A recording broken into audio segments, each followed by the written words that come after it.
men haven't had sex in the last year. 50% of men say that they are not looking for a relationship. So let's talk about this because it's interesting and important. As a philosopher, you often see people grappling with things in a reactive way without understanding some of the deeper trends and what's really going on. So what's driving this trend? Men being less interested in pursuing relationships. Technology, in one word. Fundamentally, this is being driven by technology.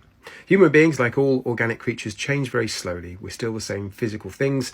Evolution takes hundreds or thousands of years to change organisms. So we're still very interested in sex, but not so much relationships. Why is that? Well, for the first time in our existence, we're being offered an alternative.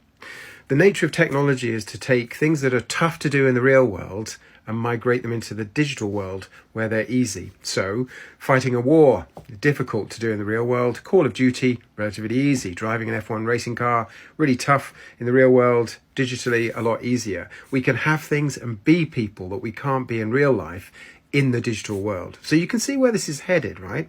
So the latest thing on the list of things for technology to digitize is relationships. And what we're starting to see is that men can get sexual gratification or satisfaction digitally. And that's going to explode dramatically in the coming months and years. Why? Well, because the ability of AI on the one hand to understand what you want and correspond with you, to pretend to be a kind of companion is already there. But secondarily, the ability to generate images, a companion in the exact likeness who will say what you want, do what you want, look the way you want, is just on the horizon. And it's a terrifying prospect. It's a sort of commoditization of relationships.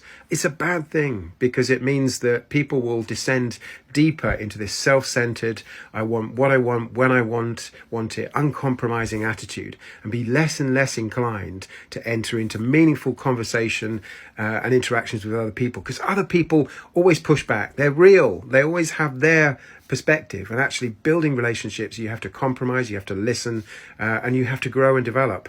And so technology will take all of those hurdles away, and we will find that increasingly people are just retreating into a solipsistic sort of digital existence.